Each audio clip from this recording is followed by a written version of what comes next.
السلام علیکم معزز خواتین و حضرات، پروگرام رائٹ اینگل کے ساتھ میں ہوں علی ممتاز۔ ناظرین، آج کے پروگرام میں ہم بات کرنے جا رہے ہیں اس احتجاج کی کال کو لے کر جو عمران خان صاحب کی طرف سے ایک بار پھر دی گئی ہے اور اسلام آباد میں جلسے کا اعلان کیا گیا ہے۔ پاکستان تحریک انصاف اس سے پہلے بھی کئی جلسے کئی احتجاج کی کال دے چکی ہے، اور جہاں تک جلسوں کی بات ہے تو یہ ہم سب بخوبی جانتے ہیں کہ پاکستان تحریک انصاف کے جلسے ہمیشہ سے ہی کامیاب رہے ہیں، اور اس کی کامیابی کی ایک بہت بڑی وجہ ان تمام لوگوں کی شرکت رہی ہے کہ جن کا سیاست سے کوئی تعلق نہیں رہا ہے، یا فیملیز بہت بڑی تعداد میں آتی رہی ہیں، اور ٹرینڈ سیٹ کیا پاکستان تحریک انصاف نے اپنے جلسوں کے ذریعے۔ ساتھ میں جب سے پاکستان تحریک انصاف کی حکومت ختم کی گئی تو ہم نے دیکھا کہ جلسوں میں جتنے بھی لوگ آئے ان کو وینز میں، بسز میں بھر کے نہیں لایا جاتا رہا، بلکہ لوگوں نے خود شرکت کی اور ریکارڈ جلسے ہوئے، اور ان تمام شہروں میں بھی ریکارڈ جلسے ہوئے کہ جہاں پر پاکستان تحریک انصاف کا کوئی بھی کینڈیڈیٹ، چاہے وہ صوبائی اسمبلی کی نشست ہو یا قومی اسمبلی کی نشست ہو، کامیاب نہیں ہو سکا ہے۔ خان صاحب کی طرف سے احتجاج کی کال، مہنگائی کا طوفان، مہنگائی میں ہر چیز ہی مہنگی ہوتی چلی جا رہی ہے، مہنگی ہوتی چلی جا رہی ہے اور رکنے کا نام نہیں لے رہی ہے۔ مطلب اگر آج آپ بازار میں کوئی چیز لینے کے لیے جاتے ہیں اور آپ کو کسی ایک اماؤنٹ پہ وہ ملتی ہے، کچھ ہی دن میں آپ دوبارہ جائیں گے تو وہی بڑھ چکی ہوگی، پھر وہی آئٹم اگر آپ کو دوبارہ سے اس کی ضرورت پڑتی ہے، پھر لینے کے لیے نکلتے ہیں تو وہ آئٹم مزید مہنگا ہو چکا ہو، یعنی کہ انسرٹنٹی ہے، اور اس انسرٹنٹی سے معاملات کنٹرول سے باہر ہیں، لوگوں کی پریشانی میں اضافہ ہے، بجلی کی لوڈ شیڈنگ ہے، گیس کی لوڈ شیڈنگ ہے، بجلی کے نرخ بڑھا دیے گئے، گیس کے ریٹس بڑھا دیے گئے، اسی طرح سے دیگر اشیاء جو ہم خریدتے ہیں ان کے بارے میں تو میں نے آپ کو بتا ہی دیا۔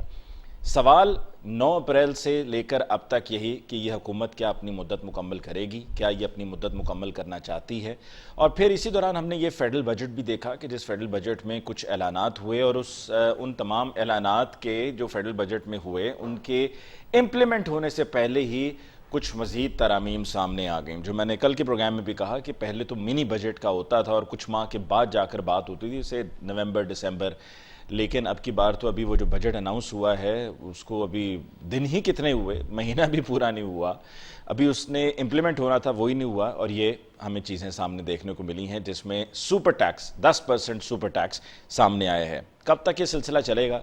تنخواہ دار کب تک یہ سب کچھ سہتا رہے گا؟ ابھی کل ہی کے پروگرام میں مجھے ایک میسج بھی موصول ہوا جس میں بتایا گیا کہ سرکاری ملازم ہے اور اس کا یہ کہنا تھا کہ جی میری تنخواہ کل اتنی بنتی ہے مختلف الاؤنسز ملا کر، لیکن اب یہ جو نئے ٹیکسز لگا دیے گئے ہیں، ان تمام ٹیکسز کے بعد، کٹوتیوں کے بعد مجھے اتنے ملتے ہیں، تو آپ مجھے خود ہی بتا دیجئے کہ اس میں اپنے گھر کا نظام کیسے چلاؤں گا، اور جب گھر کا نظام اس کے لیے چلانا مشکل ہو جائے گا تو پھر کچھ اور ایسے طریقے لوگوں کو بدقسمتی سے آزمانے پڑیں گے، استعمال کرنے پڑیں گے جو کہ انتہائی نامناسب ہیں، جس کے بارے میں شاید انہوں نے خود بھی کبھی نہیں سوچا، اور اس کو نام پھر مجبوری کا دیا جائے گا۔ آج کے پروگرام میں ڈسکشن کے لیے ہمارے معزز مہمانوں کا تعارف، ہمیں جوائن کیا سینئر اینالسٹ عدنان عادل صاحب نے۔ عدنان صاحب کا بہت بہت شکریہ کہ آپ نے ہمیں جوائن کیا۔ اپوزیشن سے پاکستان تحریک انصاف سے ہمیں جوائن کیا ہے آفتاب جہانگیر صاحب نے۔ آفتاب صاحب آپ کے بہت بہت شکریہ for joining us on the show tonight. اور حکمران جماعت پی ایم ایل این سے ہمیں جوائن کیا ہے صدیق الفاروق صاحب نے۔ صدیق الفاروق صاحب آپ کے بہت بہت شکریہ۔ سب سے پہلے حکومت کا آپ حصہ ہیں، حکومت آپ کی ہے، صدیق الفاروق صاحب سے تو آپ سے گفتگو کا آغاز کرتے ہیں۔ عمران خان صاحب نے احتجاج کی کال دی ہے، ساتھ میں جو وجوہات ہیں وہ وجوہات کوئی ایسی نہیں ہیں کہ جن کو ڈینائی کیا جا سکے۔ یہ بتائیے کہ خود ایز اے پاکستانی آپ نہیں سمجھتے کہ عوام کے ساتھ زیادتی ہو رہی ہے، اور عوام کو وہ کیا کہا جا رہا ہے آج کل، لوگ یہ دوبارہ سے پھر کہہ رہے ہیں کہ جی غربت ختم نہیں کرنی، غریب کو ہی ختم کر دینا ہے؟ بسم اللہ الرحمن الرحیم۔ بہت شکریہ علی ممتاز صاحب۔ بات یہ ہے جی کہ جو صورتحال پاکستان میں اس وقت موجود ہے، جاری ہے، اس پہ کوئی بھی خوش نہیں، جن کی حکومت ہے وہ بھی خوش نہیں، بلکہ آپ نے جب مجھے حکمران جماعت کا نمائندہ کہا تو واقعی ایک لمحے کے لیے مجھے عجیب سا لگا، کیونکہ حکومت کو ابھی آپ کو پتہ ہے 10 جولائی کو 3 مہینے ہوں گے، ابھی تو 2.5 مہینے ہوئے۔ اور آواز ٹھیک ہے؟ جی آواز ٹھیک ہے، کچھ تھوڑی سی بیچ میں کم ہوئی ہے لیکن ٹھیک ہے جی وہ کچھ شور شرابہ آ رہا ہے۔ اچھا، اس پہ میں بات کرتا ہوں۔ میں بجٹ کے حوالے سے آپ نے فرمایا، تو بجٹ جب تک پاس نہ ہو جائے